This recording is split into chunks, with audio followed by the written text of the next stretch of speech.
আসসালামু আলাইকুম। আমি ওসমান হাদি।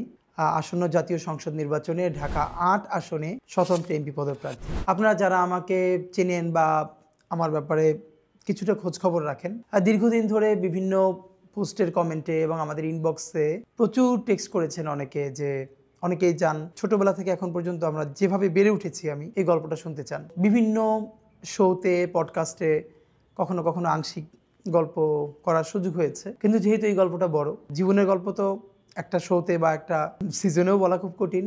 এরপরেও যেটুকুন একান্ত বলা যায় সিগনিফিকেন্ট গল্পগুলো, সময়গুলো, আমাদের বেড়ে ওঠার গল্প, এটা আপনাদের সাথে শেয়ার করতে চাই। এটা খুব সিরিয়াস কোনো শো না, শোটা হচ্ছে খুবই গল্পচ্ছলে জীবনের বিভিন্ন এলোমেলো গল্প করব, হয়তো সিকোয়েন্স মেনটেন করতে পারবো না। আমার ধারণা বেশ কিছু গল্পের ছোট ছোট সূত্র ধরে আপনাদের সাথে যখন রাস্তাঘাটে দেখা হবে বা অনেক বড় গল্পের সুযোগ হবে, তখন এই গল্পগুলোকে ধরে আমরা আরও লম্বা গল্প করবার সুযোগ পাবো এবং আপনাদেরও জীবনের গল্প শুনতে পাবো। কারণ ব্যক্তিগত পাঠক হিসেবেও আমার লাইফের সব থেকে আমার পছন্দের জনরা হলো অটোবায়োগ্রাফি। যত মানুষ আছে, যত কবি, সাহিত্যিক, লেখক, তাদের অটোবায়োগ্রাফি পড়া আমার জন্য অত্যন্ত পছন্দের। সুতরাং আজকে আমি যে গল্পটা বলছি অটোবায়োগ্রাফির মতো করে, আশা করি আপনাদের ভালো লাগে। আমার জন্ম 1993 সালে ঝালকাঠি জেলার নলছিটিতে, যেটা বৃহত্তর বরিশালের অংশ। আমার আব্বা আমার নলছিটি উপজেলা শহরের মাদ্রাসার ভাইস প্রিন্সিপাল ছিলেন এবং শহরের খুবই বহুল পরিচিত মসজিদ খাসমহল জামে মসজিদের ইমাম ও খতিব ছিলেন। আব্বা ইন্তেকাল করেছেন 2012-তে এবং আব্বা যখন ইন্তেকাল করেন তখন ধর্মীয় ঘরানার বাইরে অনেকগুলো সামাজিক সংগঠনের সভাপতি ছিলেন এবং আমার কমিউনিটিতে আমার আব্বা অত্যন্ত সম্মানিত একজন আলেম ছিলেন এবং যে অর্থে আমরা অ্যাক্টিভিস্ট বলি, বিভিন্ন সামাজিক অসঙ্গতি এর বিরুদ্ধে আজীবন তিনি আমার কমিউনিটির সব থেকে সোচ্চার এবং প্রতিবাদী মানুষ ছিলেন। তার নাম শরীফ মাওলানা আব্দুল হাদি। আমার উপজেলাতে যে কেউ তাকে হাদি হুজুর নামে চিনবেন আশা করি ইনশাল্লাহ। আমার মা বেঁচে আছেন, তার জন্য দোয়া চাই। আমার মা একজন হাউসওয়াইফ। মায়ের গল্প অন্য একদিন কোনো দিন বলবো, যে মা যেহেতু এখনও আছেন। আব্বার গল্প বেশি বলি এই জন্য বিভিন্ন জায়গায়, যে আব্বা নাই তো, যে যখন থাকে না তার অনুপস্থিতি বেশি টের পাওয়া যায়। এই জন্য হয়তো দেখবেন আমি কখনো সুযোগ পেলে আব্বার গল্প এই জন্য বলি যে এছাড়া আমার ব্যক্তিগত জীবনে আব্বার ইম্প্যাক্ট ভীষণ ভীষণ প্রভাব আমার জীবনে, আমাদের ভাই বোনদের জীবনে। আমরা 6 ভাই বোন, আমি সবার ছোট। আমার সবার বড় বোন, তার হাজব্যান্ড তিনি একটি মাদ্রাসার প্রিন্সিপাল নলছিটিতেই। তারপরে আমার বড় ভাই ডক্টর মাওলানা আবু বকর সিদ্দিক। আমি ইচ্ছে করি আজকে খুব একদম খুঁটিয়ে খুঁটিয়ে বলছি, যাতে করে আপনারা আর কোনো মানে না থাকে যে এই ব্যাপারটা জানতে পারলে ভালো হতো। ডক্টর মাওলানা আবু বকর সিদ্দিক উনি বরিশাল শহরে বাঘিয়া আলামিন কামিল মাদ্রাসার প্রিন্সিপাল এবং বাংলাদেশের অত্যন্ত কয়েকটা খুব দৃষ্টিনন্দন এবং গুরুত্বপূর্ণ মসজিদের একটি হচ্ছে বাইতুল আমান জামে মসজিদ বরিশালে, যেটা সারা বাংলাদেশ থেকে মানুষ ওখানে নামাজ পড়তে যান অনেকেই, তো সেটারও খতিব। তারপরে আমার বোন, যার বাসায় থেকে আমি, তিনি ঢাকাতেই থাকেন এবং আমার দুলাভাই একটি প্রাইভেট ফার্মে জব করেন দীর্ঘদিন ধরে। আমার এই বোনের বাসা থেকে আমি মূলত ঢাকা বিশ্ববিদ্যালয়ে পড়াশোনা করেছি। তারপরে আমার আরেকজন বোন, তিনি শিক্ষক, নলছিটিতেই থাকেন। তারপরে আমার আরেক ভাই, তিনি হচ্ছেন ইন্টারন্যাশনাল মেডিকেল ট্যুরিজম করেন, ঢাকাতেই থাকেন। এবং সর্বশেষে আমি। গল্পচ্ছলে এই জন্য বলা যে আলহামদুলিল্লাহ আমার পরিবারের যদি এক কথায় বলি, আমার পরিবারের মানে আমরা 6 ভাই বোন, আমার আব্বা আম্মা, এর বাইরে আমার নানার কথা যদি বলি, তিনি পুরো বরিশালের একজন বিখ্যাত আলেমী দ্বীন ছিলেন। দেওবন্দ থেকে উনি পড়াশোনা শেষ করে বরিশালের একটি বড় মাদ্রাসার মুহাদ্দিস ছিলেন। দক্ষিণবঙ্গে ওনার হাজার হাজার স্টুডেন্ট আছে এবং উনি খুবই সম্ভ্রান্ত একজন আলেম ছিলেন বরিশাল শহরের। আমার নানার দিকের মানে মায়ের দিকের যত আত্মীয় স্বজন, আমার বাবার দিকের, আমার দাদা বাড়ির যত আত্মীয় স্বজন, মানে আমাদের পরিবারটা পুরো একটা শিক্ষক পরিবার। এই জন্য বলা যে আমার মানে আমরা 6 ভাই বোন, আমার আব্বা, তারপরে আমার দুলা ভাইয়েরা, এরা তো ম্যাক্সিমামই টিচারের বাইরেও আমার চাচা, ফুপা, এদের প্রায় সবাই শিক্ষক।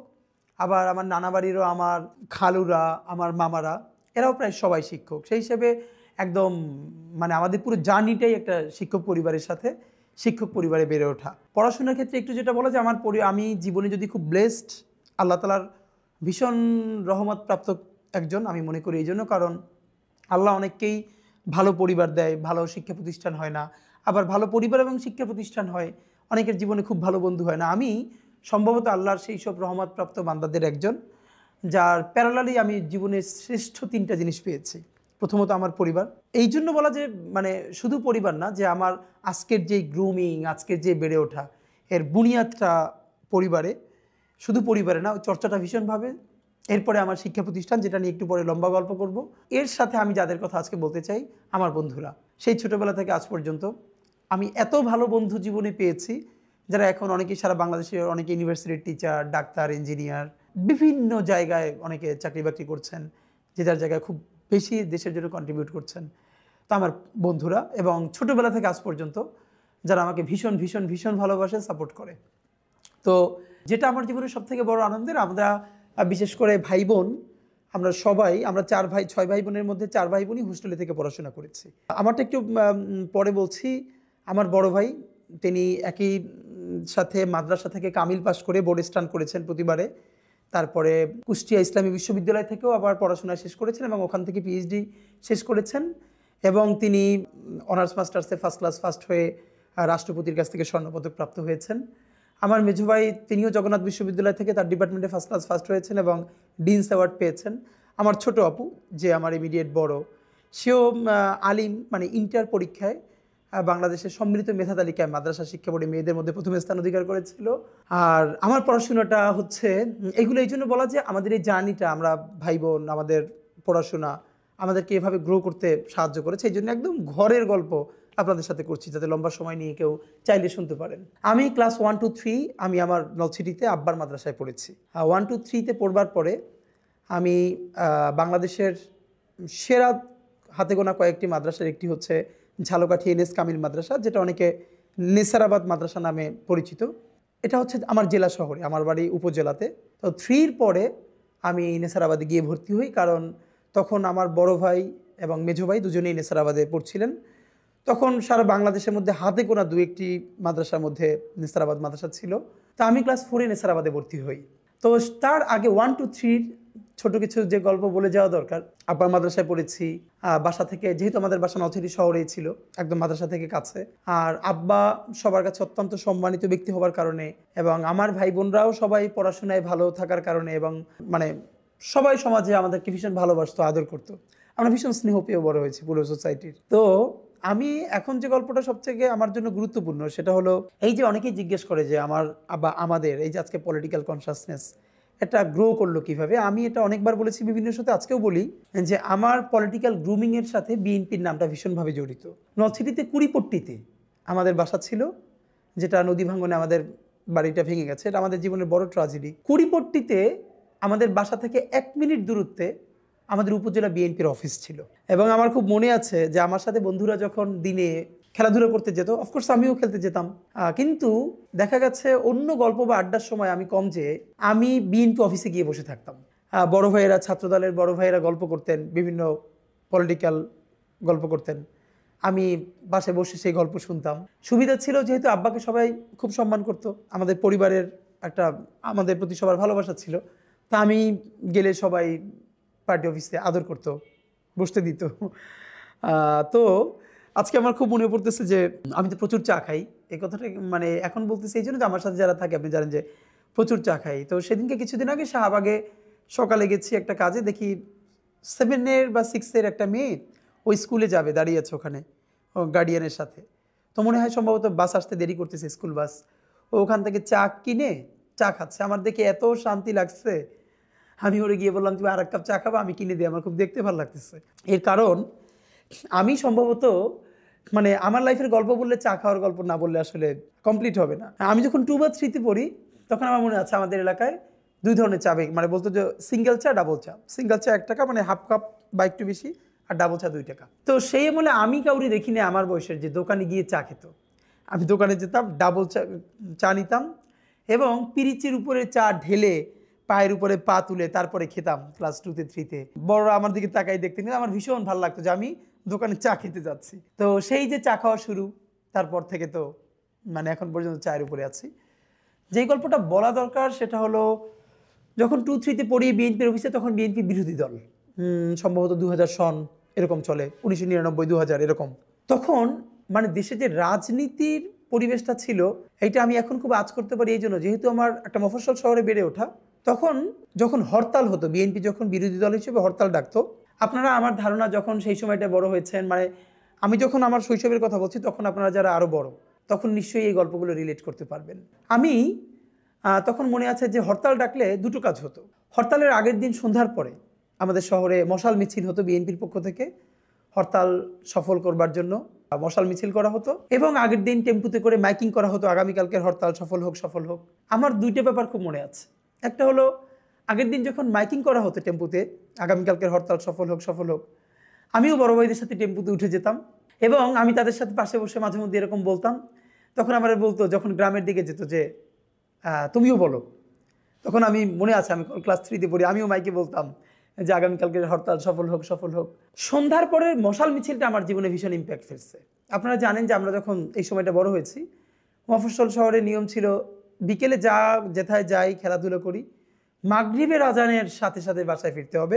তো মশাল মিছিল যেদিন হবে আমার তো সেই মিছিলে থাকতেই হবে এবং দেখতে হবে। তো বাসায় ফেরা যাবে না এবং না ফিরলে তো অবশ্যই মার খেতে হবে। সেই মাইরের ঝুঁকি নিয়ে আমি বিএনপির অফিসে বসে থাকতাম।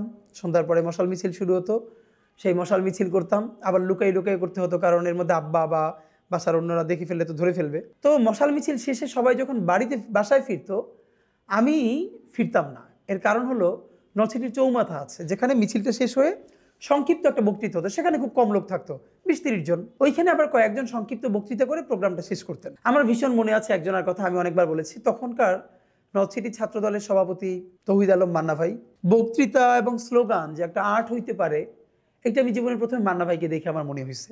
তখন আমি মনে হয় 2-3-তে পড়ি। মান্না ভাই যখন মিছিলে স্লোগান দিত, আমার মনে আছে আমি বাসায় এসে ওই স্লোগান প্র্যাকটিস করতাম। বিশেষ করে সন্ধ্যার পরে মশাল মিছিলে পরে মান্না ভাই চৌমাথায় যখন তিনি বক্তৃতা করবেন, এইটা শোনার জন্য আমি দাঁড়াই থাকতাম। এবং এখন আমি কানেক্ট করতে পারি যে এই যে বক্তৃতা আমার কাছে ভালো লাগে, সেইটা আমার তখন থেকে বোঝা শুরু। কারণ আমার বয়সে তখন আমি কাউকে দেখি নাই বক্তৃতা শোনার জন্য দাঁড়াই আছে। মান্না ভাই যে বক্তৃতা করতেন, এরপরে রাত্রিরে বাসায় ফিরতাম। আমরা ফ্লাস্ক, আপনারা জানেন ফ্লাস্ক ভেঙে গেলে ফ্লাস্কের উপরে যে মানে কি বলবো যে খোসাটা আছে, এইটা মুখের দ্বারে ধরে কথা বললে অনেক শব্দ হয় মাইকের মতো কাছাকাছি।